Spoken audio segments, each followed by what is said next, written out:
You're listening to episode 205 of The Secular Buddhist.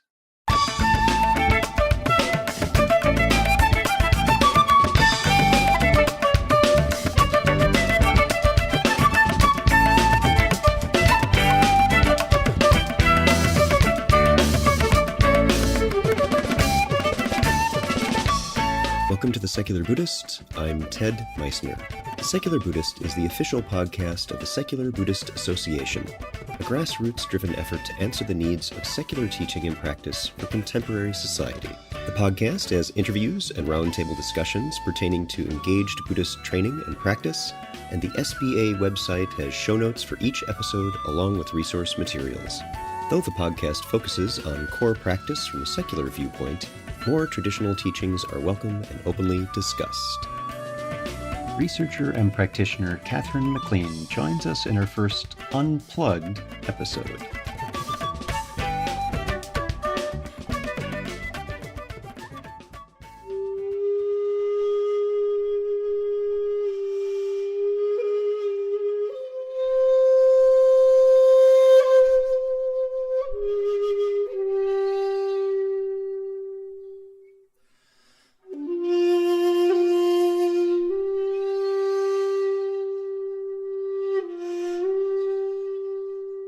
One thing that often gets missed in the ongoing criticisms of scientific research being done around meditation is that the researchers are people.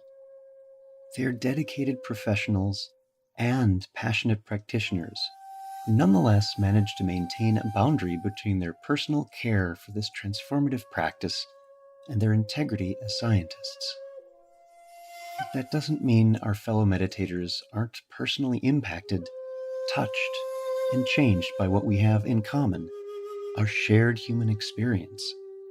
Their lives are perhaps a bit more deeply embedded in living the Dhamma than we know, and how it changes them, makes them question, laugh, love, and live through the inevitable losses of those close to them is truly inspiring. This new series, Unplugged, sets aside the exploration of teaching, practice, and research, and instead allows an open and brave sharing of that humanity. It is my great honor that our friend Katherine MacLean was willing to be the first in this experiment, and by happy circumstance, I got the rare treat of spending a day in person with her just last week. K-Mac and Holly, this episode is dedicated to you both, to your compassion, your drive, and your hearts. Thank you. Katherine MacLean grew up in Connecticut and received her bachelor's degree at Dartmouth College in the woods of New Hampshire. After a 2-year stint recording brain activity in rhesus monkeys, she transitioned to studying primates who could talk about their subjective experiences, humans. During her graduate studies at the University of California, Davis, she worked with Ron Mangan on studies of visual attention and with Cliff Sarin on the Shamatha Project, a longitudinal study of changes in behavior and brain function during intensive meditation training. She received her PhD in psychology in the fall of 2009 and subsequently joined the Behavioral Pharmacology Research Unit with the Johns Hopkins University of Medicine as a postdoc fellow. So, sit back, relax, and have a nice yak butter tea.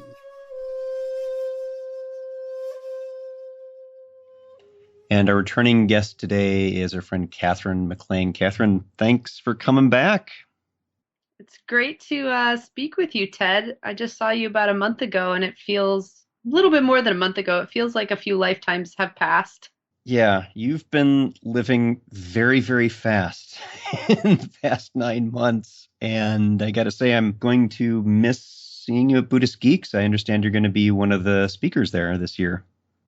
Yeah, it's interesting how things turn out. You know, you kind of unplug and take some time away, and then certain opportunities arise where you get to kind of enter back into the fray.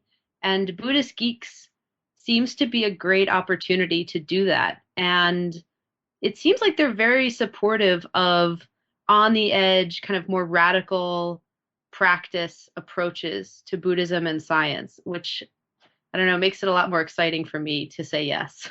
Yeah, it is, and it's a terrific conference. It's very difficult to miss it because it's been going every year for the past several years, and just a shame that I can't make it this time. But you're going to have a good company there. Some really good folks in that lineup. So have a great time. Sorry, I'm going to miss you. So let's catch up. I mean, this is the first of a different kind of conversation we're having for this podcast. It's the first of our Unplugged series that we're going to try out, where rather than talking about any specific topic in Buddhism or the practice, or as we've had you on before, talking about your research with psilocybin, things like that, we're going to catch up and we're going to talk about what's been meaningful to us in our lives, having to do with our practice, and what that's meant to us, what we've seen. And you've had quite a whirlwind in over the past year, so catch us up a little bit on some of the things that you've been doing. Beginning sometime about a year ago, it became clear to me that I needed some time away from academia. I'm pretty young in terms of an academic career, but doing academic research has been my life for about a decade.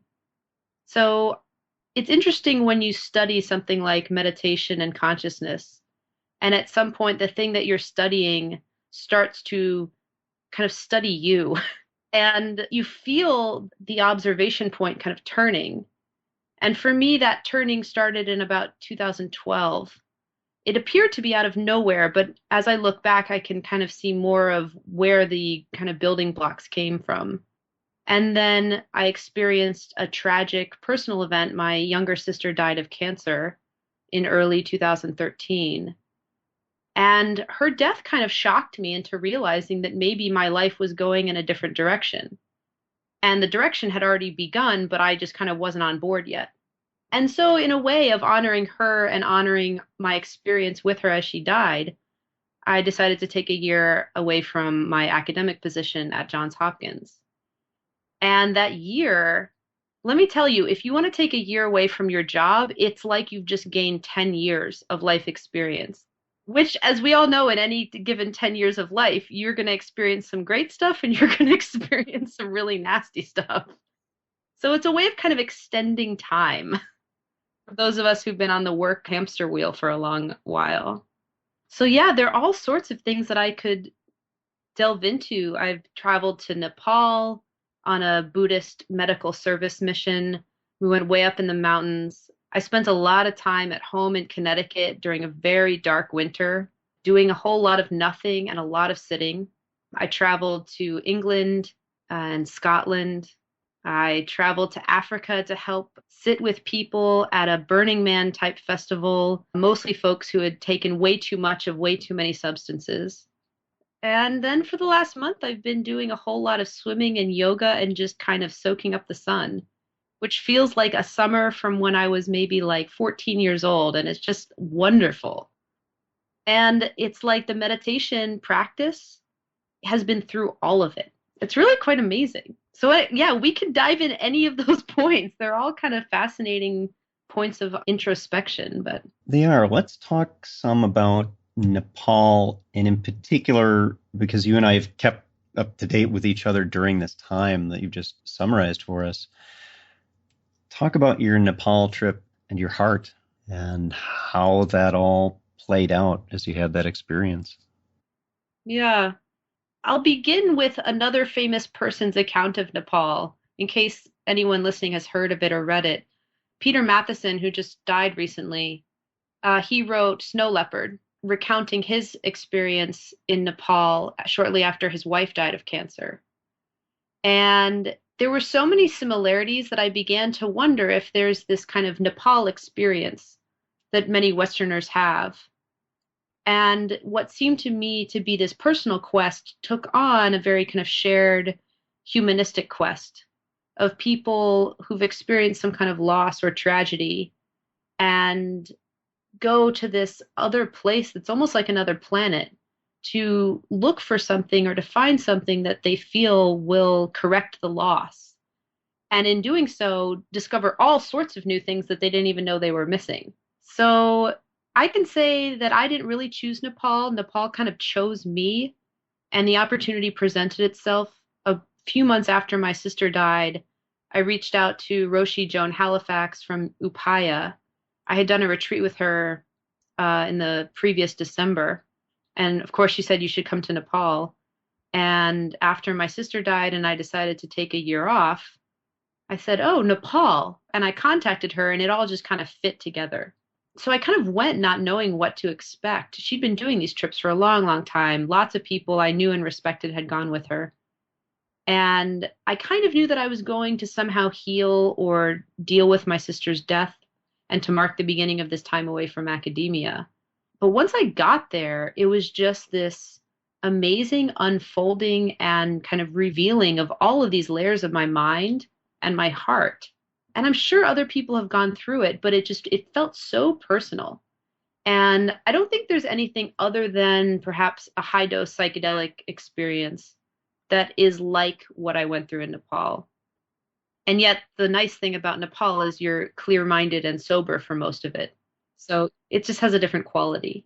But we traveled up into two very remote areas, one area of the Himalayas that has only been open to the West, I think for something like less than 10 years.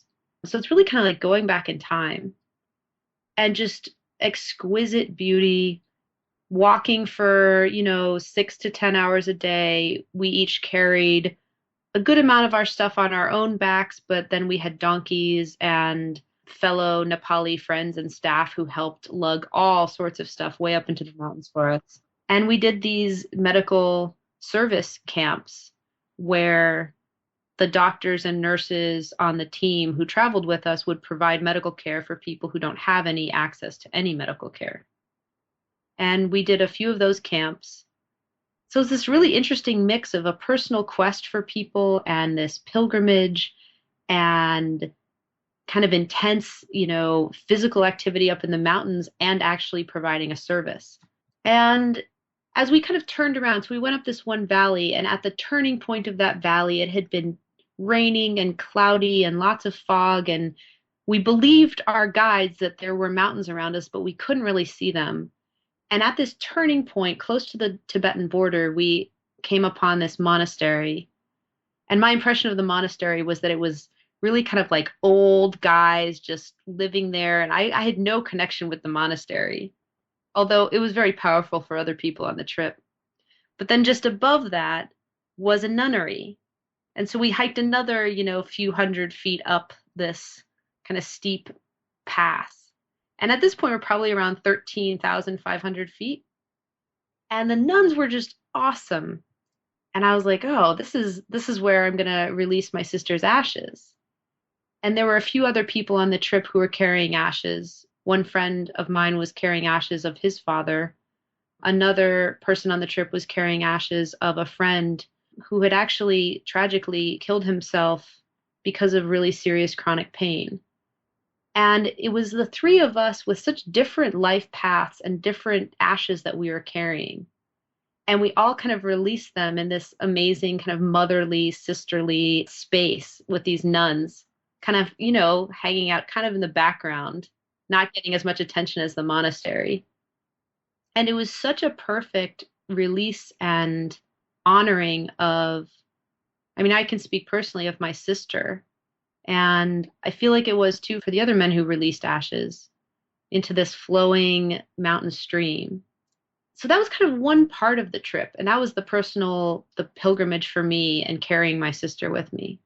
And then the remainder of the trip was much more, what was it? It was more focused on the physical exertion. We were going to make it over this really high mountain pass up the second valley. We did a lot more of these medical camps. And then we got turned around. And so it was this kind of second turning point. We'd gone up one valley and turned around. We'd gone up a second valley, and due to weather, we had to turn around again. And it was this interesting continual turning and not really being able to make it past this one point in the second valley. This is kind of where things took a very heavy turn. We were hiking very hard for about 3 days straight to get out of this second valley. And there were, huge rainstorms. There was snow up in the high passes. which is why we couldn't go any further. It was around the time of this big festival that celebrates Durga, and Durga is a pretty intense Hindu goddess. I mean, she's wrathful, she demands sacrifices, she does not mess around. So, back down in the Kathmandu Valley, they're sacrificing tons of, goats, and I don't know what else they sacrifice, but the people that we knew from Nepal said that basically this time of year is very difficult for Buddhists because they don't practice these Hindu rituals, and it's, just like this bloodbath in Kathmandu. Yeah, and Durga is one of the few characters in that pantheon who does not have a consort. She is simply a warrior at her core. So this is kind of all churning in the background as we are kind of turned away from this mountain and going back to Kathmandu. And there were some really tough days, there were some very bright days. And then on the second to last day, it was this completely gorgeous, joyous day, sun shining. Everyone was in good spirits. We were very close to getting back home. And a friend of mine was hiking along this kind of very treacherous part of the trail, kind of over an area of this river that we'd been following the whole way. And it's one of those mysterious things. No one really knows how this happened. I was closest to her when she either fell or was knocked off the trail, but she went from being on the trail to all of a sudden in the middle of the river. And I'd never had a moment like that. With my sister's death, there was at least some prelude, a preparation, a time to kind of reconcile what was about to happen. But I had never really encountered this moment, a singular moment where everything goes from perfect, joyous, beautiful day to like complete, unpredictable, chaotic potential tragedy. And it's still somewhat difficult for me to talk about, and I probably won't go into too much detail because there were a lot of people involved, and I don't want to, I guess, dishonor their own memory of it by kind of just saying this is how it happened. But basically, the woman was in the water, kind of in this whirlpool, and a young Nepali man who was on the trip as a medical translator. I became friends with him, but had only known him for that month. And some of the other people had known him quite well over previous trips. His name was Tsiring, and he was the only person who was able to dive in and swim to her. And he helped keep her afloat. He stayed with her and somehow managed to get her enough out of the current so that another person from our trip was able to bring her to the edge, and her life was saved. And the heavy piece is that Tsiring didn't make it out of the river. He went under, and he went under again, and then he was gone. And we were all kind of left in this space of this void was left of this person was here and now he's gone. And we had to keep going down the trail. So there was this major kind of void that was left at this really kind of powerful spot in the river. And I see it as, kind of like a black hole pulls things in. I don't know if there's an opposite of a black hole that's a void that somehow shoots things out of it. But it was like his life going into this river somehow shot out all of this energy through us and through all the people we would interact with after we came home. And these ripples are just continuing. I mean, especially through me, because I know that I share this story with people that I know. But I feel like there are all these other ripples happening from all the other people on the trip as a result of just this singular act. That was a sacrifice. It was also heroic. Maybe it was foolish at some level. Maybe it was kind of youthful sense of invincibility. I can do it. I can save her. I can swim through this river that no one else can swim through. Whatever it was, and it was many different things to many people, it was this singular act that had these huge ramifications. And I don't know if there's a better way for a human being to teach about awakening than through something like that. Yeah, you've discussed this particularly as that event had been unfolding when it was very fresh as an experience to you and to everyone else. And the way you characterize it is very eloquent, and what we sometimes miss, particularly in the hurly-burly and activity of our lives, and as we get really, really attached to these ideas and ideological stances and all that, we sometimes lose that deep connection with just deep and very powerful human experiences.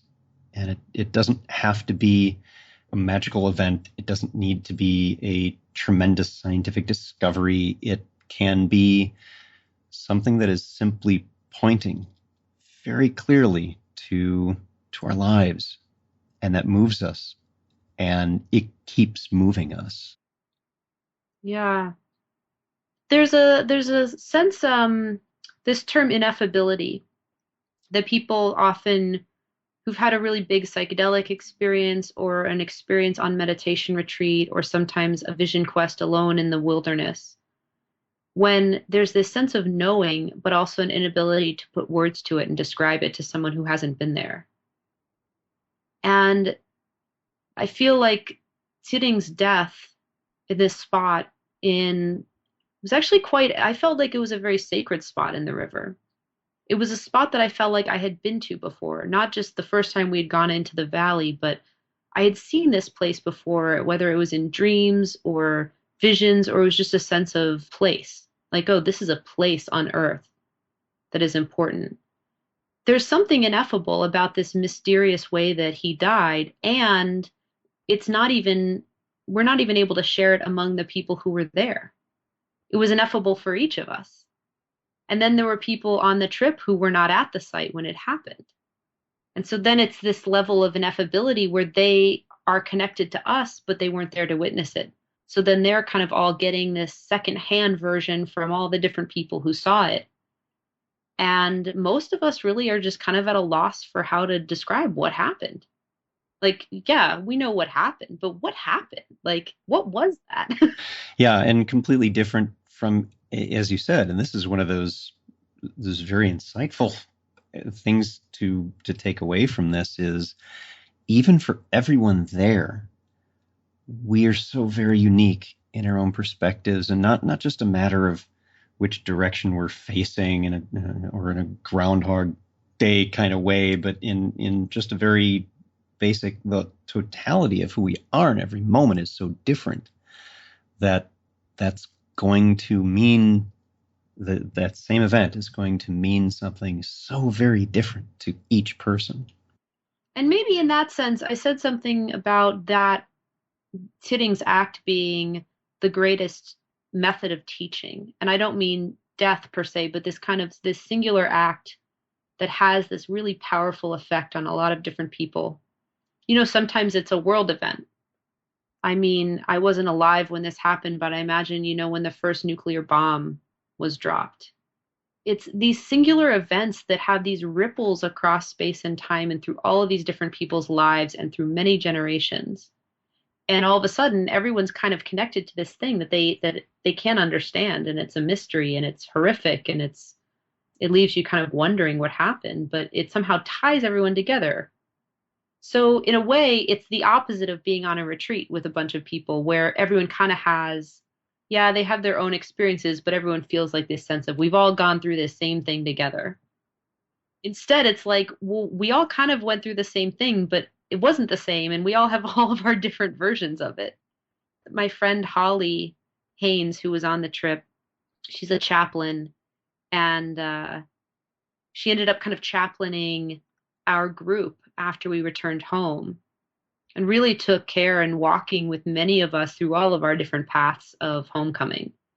She actually wasn't at the site when at the river. She was up ahead on the trail. And in a way, because she wasn't there to absorb the initial shock and trauma, she was able to be more available to hearing everyone else's truths about what happened. And she told me at some point, months after the event, that she realized that truth had infinite versions. And it wasn't that there was a truth and some people were wrong about it. It was that there were infinite versions of truth, even about a singular event. Yeah, truth doesn't need to be the rate of objects falling in a vacuum. There's also personal experiential truths. And that's one of the things it's always very difficult for us to meet people where they are, is we can never really get what someone else's truth is in that sense. And maybe there's another, I sometimes think about, I feel like Buddhism and my psychedelic work, it's best understood at this like kind of fractal level where you have one example and then above that another example that contains the previous one and then beyond that. And it's all kind of the same system or form or different moving parts, but they're all just kind of on different scales. And so what Holly said about our group, I came to understand is also true for me personally, that there are many different truths for me within me about what happened. And I feel like a lot of what I went through in the months after coming home was that I wanted to settle on one truth. What happened? What did it do for me? How is my life different? What do we do after this? And once I realized that there was never going to be one truth, even for me, then it became a little bit easier because it's like on one day I'll feel this way about it, and that's real. Another day I'll feel this other way about it, that's real. And isn't that really cool about the human mind that it's constantly changing? Like reality is completely fluid. Yeah. Did that realization bring some spaciousness with it? Yeah. It's interesting with death. There's a sense, and I haven't, it feels like I've experienced a lot, but obviously there are people who've experienced way more and way more horrific deaths than I have witnessed. But so far, it seems like there are two possibilities. Like generally, death can really open you up to being more okay with how everything is fluid and unpredictable, and it can bring a lot of joy and and spaciousness, like you said. And then there's kind of this opposing force that kind of wants you to kind of close down and say, no, this is how the world is, and this is what I'm going to do next, and this is how I'm going to live my life. Very clear. And in the case of my sister's death, there was such an intentionality and peacefulness to the whole process, even when it was really painful, that it kind of propelled me into that openness and spaciousness. And with Tsiring's death, because it was so traumatic, it kind of propelled me into this space of wanting to close down. And then once I kind of realized what was happening, I was like, oh, right, this is natural. It's like we're scared. We want to shut down and defend ourselves and protect. But, remember there's another choice here. And we can choose to be more open and spacious, even if it's kind of scary, because who knows what might happen in that space. I wonder how that experience, that event, how you would have been in that time and how that would have affected you had you not had a long grounding in the practice and not just gone through the hard time you had been with losing your sister and having that capacity for grappling with fluidity. Yeah, I mean, it's so hard to say. On the one hand, I actually asked myself this question. On the one hand, I thought that maybe it would have been easier because there was a sense I had that maybe for some people, and I have no idea, maybe this isn't true at all. I had a sense that maybe for some people, they were able to just kind of re-enter their lives and hold the trip, including the death, as an event that happened with all of its sadness and horror and wonder and beauty, and just kind of hold that in its time and space and move on. And for me, it felt like it really grabbed me and almost held me. And this word may make you, Ted, a little uncomfortable. It felt like a part of my soul was hanging out in Nepal for a long time afterward. And I don't know what that means, but it's what it felt like. It felt like there was a part of me that was still there trying to sort it out. And at some point, I realized that that was causing me a lot of pain here in America. So I kind of wondered, well, like maybe I wouldn't have been so stuck if I hadn't just experienced a death, several months before. I don't know. It's really interesting to notice how the practice intersects with actual biology. And this is a topic I think about a lot with respect to science, that we often focus on the psychological aspects of meditation or psychedelic experience. But at some level, we are in these human bodies that are designed to respond in a very particular way to crisis, to survival, to fear. And in a lot of ways, I feel like what I went through after Nepal was very much in my body. It was like a nervous system response to trauma. And maybe it was the practice, the long-standing practice of observing the body and mind where I was able to notice, oh, wait, my body's completely freaking out. And that's okay. It's not that there's something wrong with my mind that is making me feel this way, but actually my body is still in a state of crisis. And luckily, I mean, this is the bonus of traveling into dangerous places with smart, educated doctors and psychologists and care workers is like you have all of this community support of people being like, don't you know this is what happens after you're in a traumatic event? It's like, oh. And so it after a long period of using my sitting practice, a little bit of yoga, introspection, letting go techniques, finally I was just like, maybe I should see a therapist. And it was like this amazing like light bulb went off. Like, oh, there's a totally other thing that people do that has nothing to do with Buddhism. And that was a major turning point. And maybe there's something about the practice. I would hope there's something about sitting with your own pain that allows you to ask for help when you really need it and not feel like it's just something to sit with. Yeah, I gotta reinforce that exact point is that a lot of us run into, and all of us at some point in our lives are going to have bad stuff happen to us, that it is I would suggest a mark of wisdom to know I'm not able to scale this particular mountain solo, that I do need to do this with some guidance and an explorer, someone who can really guide me through this in a way that's going to leave me more whole on the other side. And that's great. That's noticing that, oh wait, I need medicine for this aspect of my life too. And I feel like maybe that's something that it's almost assumed by some practitioners, especially in the West, because maybe people got into Buddhism or meditation through therapy initially. Maybe a therapist encouraged them to try mindfulness or something. But I feel like it's something that's kind of left out of the discourse. It's almost like we wish for Buddhism to be, or secular Buddhism to be this like new medicine for the savvy American who like, doesn't need to rely on anyone else. They can sit through anything. It's like, focusing on your breath and letting go is all it takes. Right. And we're constantly fighting that erroneous impression that meditation will take care of everything. Absolutely not. And, there's another piece too. I kind of railed against this for a while and it made me really angry. I've also learned that there are lots of emotions that traditional Buddhism, is not a big fan of, like anger, but it's an emotion too. So let's like look at that. Like let's feel it and look at that and be like, wow, this is a new experience to learn a lot about. Like this tells me a lot about what it means to be human, the things that make me angry. And the thing that made me angry was that I felt that I had all of this training, all of this support, this big experience.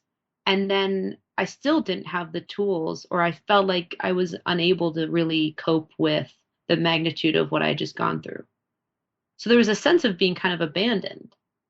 And that's part of the path. That's part of the teaching is like, what do you do when you don't have anything else to rely on? No one's scooping you up and saying, this is how you do it. Or maybe there's a sense of, in certain states of mind, you don't see the help that's being offered. Whatever it is, that sense of abandonment can be helpful on the path. However, I think we can do a much better job of helping people bridge these big climactic events into the rest of their life so that we don't end up potentially losing some really amazing transformative experiences to just, it's so painful, I just want to move on and forget about it. Right. And it's so hard because our inclination is to avoid, suppress, push away that discomfort. And it's, our most basic discomfort to some, leg pain on the cushion, just that, or scratching an itch, to really traumatic events that are directly on us. We ourselves are in a very bad accident that changes us in a fundamental way, whether it's physically or emotionally or mentally, or something that we were a part of because we were present, because we were there, like you've been describing.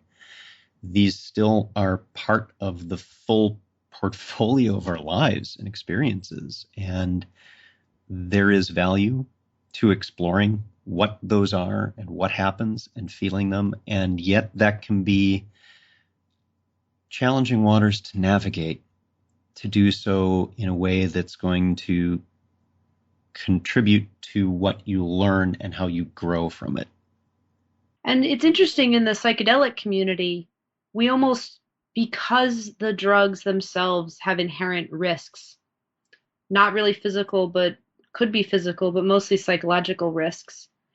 They're such powerful teachers in the sense of being able to really throw you into states of pure unity, pure bliss, pure emptiness, pure terror. And we've learned that there are ways to help people through those experiences and to continue working with people as long as it takes afterward so that those experiences don't just like hijack your life or become just this weird thing that happened that you want to forget about. So in the psychedelic community, we have to be really serious about this all the time when we do studies with psilocybin or when we're sitting with people who've taken some unknown amount of some unknown drug at a festival. And there's no like joking around or like, oh, just sit with it, you'll get through it. It's like this is really serious, and we've developed this kind of mode of, I say we, some people in the psychedelic community have taken it seriously to be caretakers of others. And I feel so lucky to have been kind of drawn into that work with Lene Ponte, who works at MAPS doing harm reduction at festivals. And I worked with Lene in Africa at Africa Burn. And it's like, I feel like that harm reduction piece, actually being with others in crisis as they navigate their consciousness, it's like that piece is somehow missing from the meditation world. And I almost, it feels silly to me that it's like, here's my one experience in the psychedelic world, and here's this major thing I just went through. And finally, literally just like yesterday, I realized that there was a connection here. But I'm like, oh, I'm all about harm reduction and facilitating really challenging experiences when people are on drugs. But like, where's that in the meditation world? It's like it's the same thing, it's just all chemicals and consciousness. So like we should be caretaking and doing harm reduction for meditation too, or pilgrimage or whatever it is that throws people into this void. Maybe that's something we can talk about a little more in a separate episode. Maybe it's something we can get Lene to join us as well. And Wilby and I have been talking about getting together and doing an episode or two on her work. But I think you're right. One of the, at least in the tradition, typically what we do is we're meditating in a group, but we could effectively also be doing the same thing by ourselves. There's not a lot of interactive play there.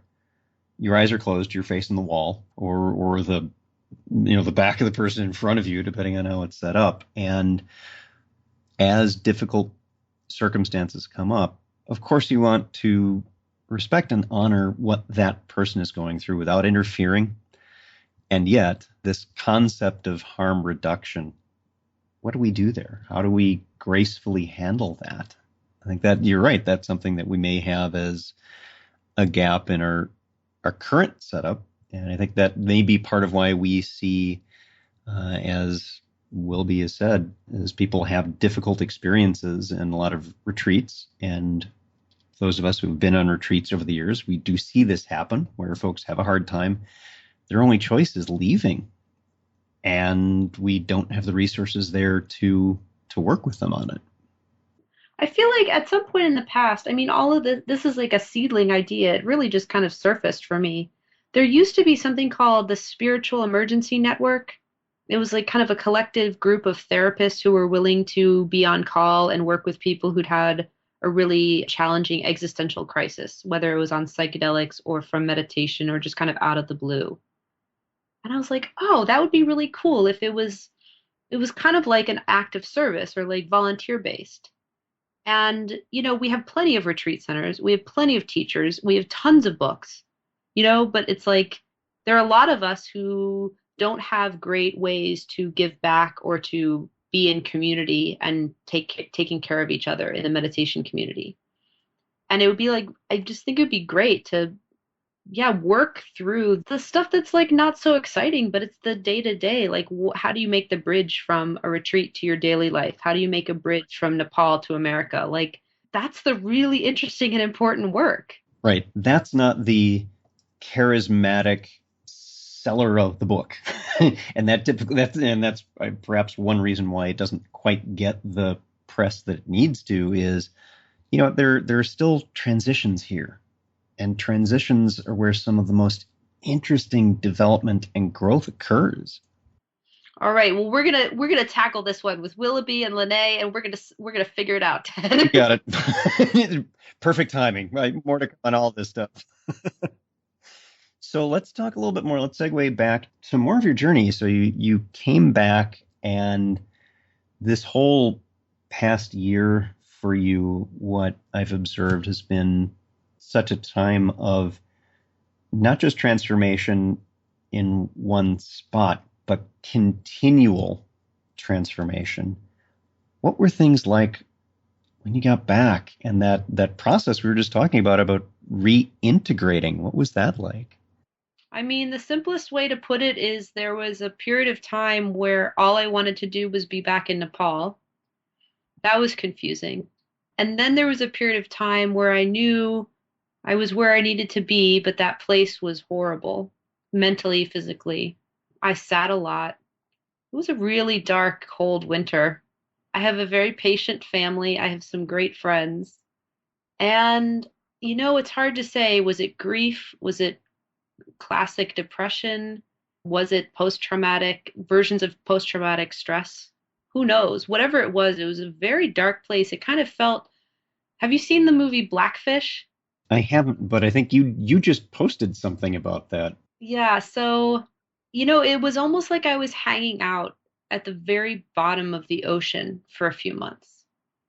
And that place where nothing much happens is kind of seductive because you're just like, oh, it's dark, it's quiet, nothing happens.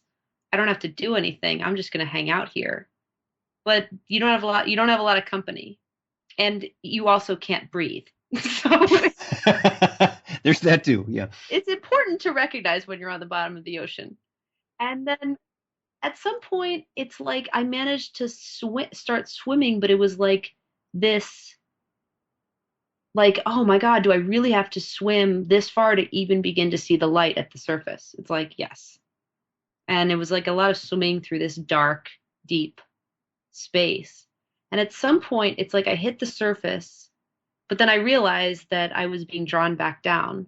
And so in Blackfish, when the orca, one of the scenes is basically the one of the trainers, the orca is just kind of playing with him, and it's really unclear what the orca is doing, if it's like evil intent or if it's just playing. But basically, he's taking the trainer down to the bottom, holding him down there, letting him up for just a little bit of time, and then pulling him back down, holding him on the bottom, letting him go up, pulling him back down. And that's kind of what the maybe February, March felt like.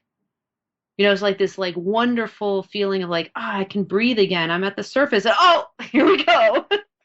And noticing that it was like I was the trainer and the orca and the water, and it's like it's all me. And just finally taking ownership of like this is what the mind does as it tries to sort through a really confusing, mysterious event. And we have different terms for that in modern psychiatry, but I found the most useful things to be metaphor and kind of poetry and this much more like artistic space. And just exploring that and learning through all of my meditation practice to be more and more okay with states that I had never encountered before that were really highly unpleasant.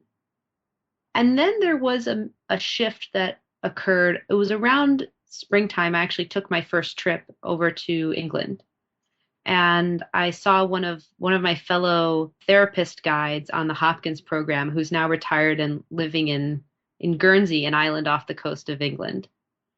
And the whole trip there was really foggy. And Fred said, it's funny that the sun always comes out eventually, but it can be really foggy for a long period of time. He's like, the sun always comes out though. Isn't that curious? And Fred has been through his own challenges. His sister died of ovarian cancer. He's seen it all. And to just kind of connect with a fellow practitioner and friend who kind of had been through all of this, and to hear him just saying, I'm so excited for you, the sun comes out eventually.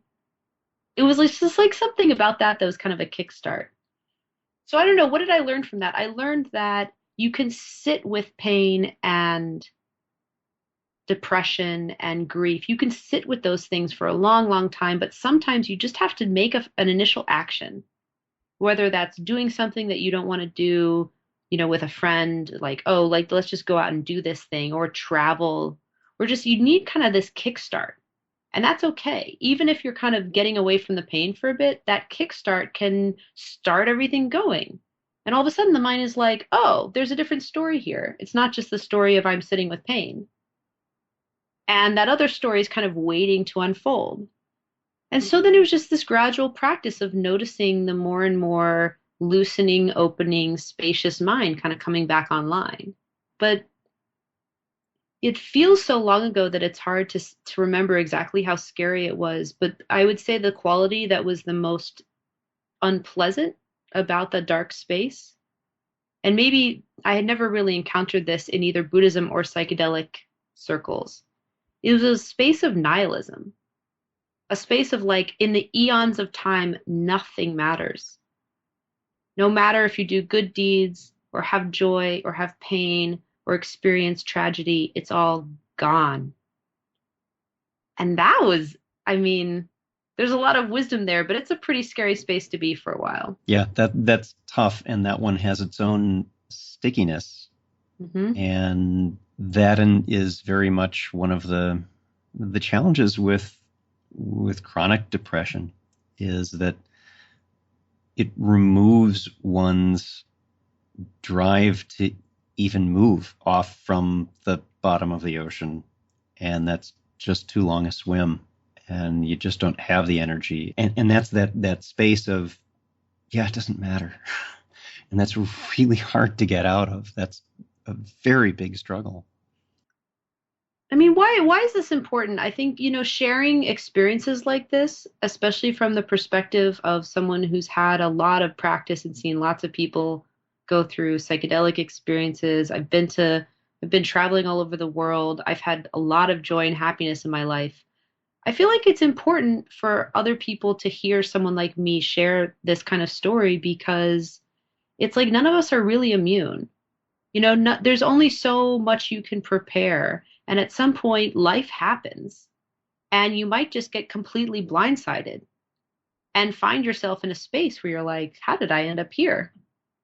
And I guess what I would like to share with people who are listening is that there's something about reaching out and asking for help, whether it's friends or professional help or just anyone who you trust. It could be a teacher, but you have to be careful there, because teachers have their own agenda about what they do and don't want you to experience, especially if they have something invested in a certain approach, to studying the mind.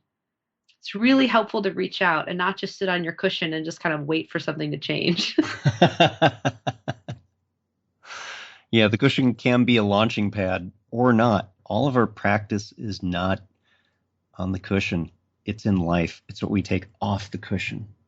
And sometimes that's reaching out for a hand, because we're social creatures. And even those of us who are very introverted and really recharge on our own and prefer not having company when we're sitting, for example, we still need help now and then. And there can be joy and wonderful experience in that as well.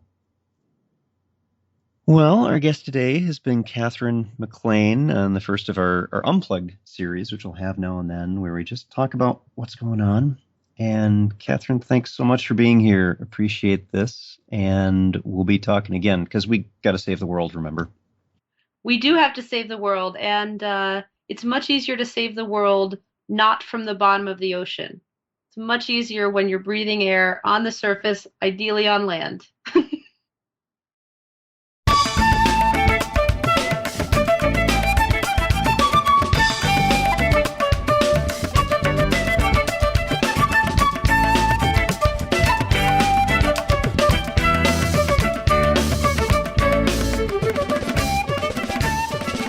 Thanks for listening. If you'd like to learn more about something you've heard in today's podcast, please come visit the SBA website at secularbuddhism.org, and you'll find an entire webpage devoted to this and every episode. Discussion about this episode can be found on the episode page itself, along with show notes. The music for The Secular Buddhist is used by permission from John Kaizan Neptune's CD, Steps in Time. Additional music is provided courtesy of Monty Levinson of Taihei Shakuhachi and Rodrigo Rodriguez. Their websites are also linked on the SBA site on the About Podcast Music page. Until next time, remember, every moment you have a choice. Make it the best you can. See you next time on The Secular Buddhist.